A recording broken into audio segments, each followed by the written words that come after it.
$45.000 millones, pero subestimaba cosas tan obvias como la preventa petrolera. Pero la preventa petrolera es una obligación que se va extinguiendo con pagos regulares, que además devenga un interés. Eso cualquier ser humano le llama deuda, excepto el gobierno anterior, que tenía que endeudarse más y más y más, porque era la única receta que tenía para medio evitar esconder el desastre del manejo económico. Ministro, su opinión. A ver, primero, no es mi función como ministro de Economía y Finanzas defender la acción del gobierno anterior, pero yo discrepo radicalmente con algunos de los planteamientos de Vicente. Esto de comparar los ingresos en 10 años versus los ingresos en los últimos 30 años sin utilizar el término per cápita, es decir, es una población bastante más grande, se tiene que hacer algunos ajustes para que la comparabilidad sea bastante mejor.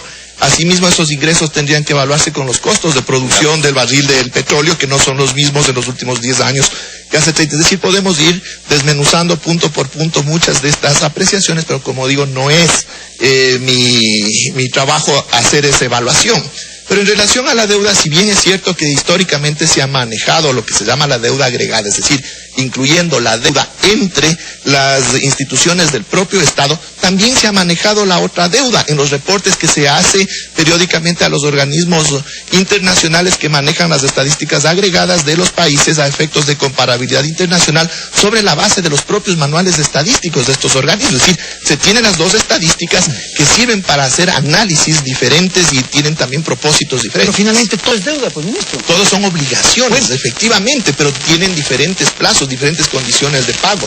No puedo sumar preventas petroleras que se pagan sobre la base de una operación de las empresas petroleras a través de extracción de crudo con una deuda puramente financiera que se paga con dinero contante y sonante. Okay. Jaime, por favor. Sí, bueno, muchas gracias por la invitación. Gracias, señor. Estamos aquí, puro economista, la Católica, no vas a Cuidado, no, yo soy de la UTLA. Te graduaste en la Católica. Te graduaste en la Católica. Y ahí no se niegue el origen, no se niegue el origen. No, yo le tengo gran cariño a la PUSE. Bueno, muchas gracias por poder compartir también. La deuda, ¿a usted le parece que es adecuado cómo se ha establecido ahora? Mire, yo creo que hay que poner un contexto histórico a esto.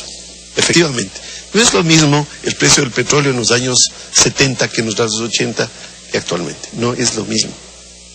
La economía ha cambiado, la economía se ha inflacionado en el mundo. No podemos comparar lo que ha pasado hace 30 años de ahora. Pero si queremos comparar, bueno, tenemos datos de comparación. Una deuda externa, neta, financiera, externa, hacia la banca internacional, casi del tamaño del PIB. Eso no podemos olvidar. En el pasado. En el pasado. Estamos hablando de los años 80, los años 90, cómo fue creciendo la deuda. ¿Cómo se pagó esa deuda, Andrés? Se pagó con un ajuste estructural gigantesco, digamos, con un ajuste que le costó a la sociedad ecuatoriana lo que nosotros llamamos una deuda social. ¿Sabe cuándo nosotros calculamos en la universidad la deuda social? Eso debería ser la UDRA también. Calcular la deuda social. $200.000 millones. Ese es un hueco que queda por haber destinado todo el petróleo del Ecuador a pagar deuda externa. Vivimos así. Yo creo que ahora pero la comparabilidad es en términos de la capacidad y el tamaño de la economía. Hoy tenemos una economía más grande, con mejores capacidades, y tenemos una deuda externa, neta, financiera, como lo dice el ministro, de 27.000 millones. No estamos hablando de la deuda total consolidada del sector público y todas las obligaciones y pasivos que tiene la economía y tiene el Estado. Estamos hablando simplemente comparando. La deuda externa, entonces, a mí me parece que estamos satanizando lo que está pasando en el Ecuador cuando debemos decir, tenemos un mejor aparato productivo, tenemos capacidades para pagar esa deuda. Pero quiero hacer una anotación. A mí me parece que eso de decir que se ha feriado el gasto público me parece, no sé, una apreciación de otro planeta. Con todo respeto, Vicente, bueno, pero... ¿por qué? Si usted calcula cada ingreso del Estado y cada gasto del Estado, finalmente tiene un movimiento hacia la empresa privada. Hacia la empresa privada. Salvo las importaciones, y eso lo debe conocer la ciudadanía, salvo las empresas que yo estoy pagando hacia afuera. Todo el dinero, vamos a decir, que se ha gastado, vamos a decirlo así, el gobierno ha ido a lo privado. Años, ha ido al sector privado. Okay. Ha ido directamente al sector privado. Esa plata lo tiene el sector privado. Entonces, yo creo que ahora, si se ha creado mucha riqueza, porque de esas cifras no se habla, de la creación de la riqueza y de la concentración de la riqueza que ha habido de una manera brutal. Y ahí yo creo que hay unas luces para poder hablar de las soluciones de la política. Por favor, si quiere comentar eso rápidamente para ir luego al déficit fiscal, Vicente. Bueno, un poco en lo que tiene que ver con deuda y quizás adelantándome con algunos elementos. Hay que entender que la coyuntura en la que estamos en este momento no es una situación inmediata que solo se generó en estos últimos meses, sino que es un tema que viene desde atrás con características estructurales que en muchos casos también dependen de factores exógenos. ¿Cuál es la realidad en la que estamos en este momento? Estamos en una situación crítica en términos externos. ¿Por qué? El precio del petróleo no acaba de repuntar. Tenemos el dólar todavía apreciado. ¿Qué significa esto?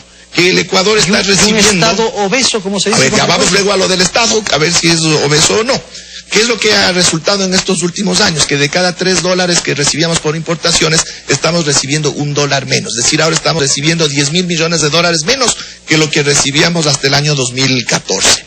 Por el lado real, eso efectivamente tuvo un impacto. Tenemos una caída del Producto Interno Bruto en el año 2016, vemos ya alguna recuperación en términos trimestrales, pero eso también tiene otros efectos. Evidentemente se van a traducir efectos en la caja fiscal que se derivaron también en un endeudamiento importante en estos 2 últimos años y son obligaciones que eso no negamos frente a todas las demás que tienen que irse pagando a su debido tiempo y de forma adecuada. Y esto también se refleja en otro problema que a veces se deja de mirar que configura todo este contexto que es bastante crítico. Es el tema de la demanda de dinero en efectivo al interior de la economía. Eso significa que el Banco Central del Ecuador tiene que inyectar cada año 2.000 millones de dólares más, porque los ecuatorianos estamos demandando 2.000 millones de dólares más en billetes. ¿Y esos 2.000 millones de dólares de dónde salen? De las reservas internacionales del Banco Central, en una economía que está recibiendo 10.000 millones de dólares menos por exportación. Entonces, este contexto es el que nos marca una situación bastante compleja a la que tenemos que dar respuestas para poder ir ya avanzando. Vicente. A ver, yo estoy de acuerdo con Jaime Gallegos. Entró una cantidad enorme de dinero gastada por el gobierno, un gobierno que era insaciable, no podía parar de gastar. Entró mucho dinero y ese dinero sí transformó el aparato productivo, claro.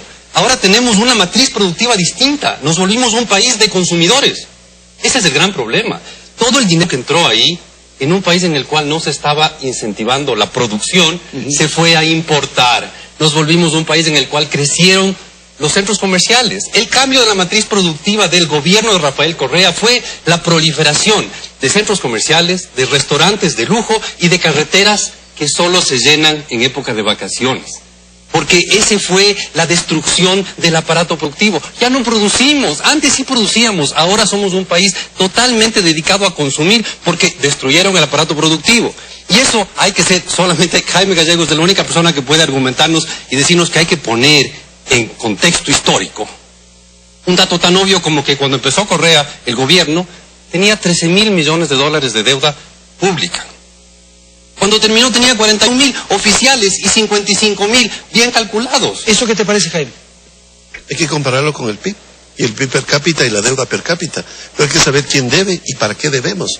Si el Estado se endeudó para hacer gasto público, para hacer obras, esas obras pasaron, insisto, para a manos privadas. Para mandar un el satélite al Estado se espacio. endeudó para gastar y ese gasto se fue al consumo de bienes importados. Ese es el aporte del correísmo al aparato productivo pero ecuatoriano. no te enojes con el capitalismo que tanto defiendes. Así funciona el capitalismo en el mundo. El capitalismo así funciona en el mundo. No, el capitalismo es producir. Este señor se dedicó a gastar.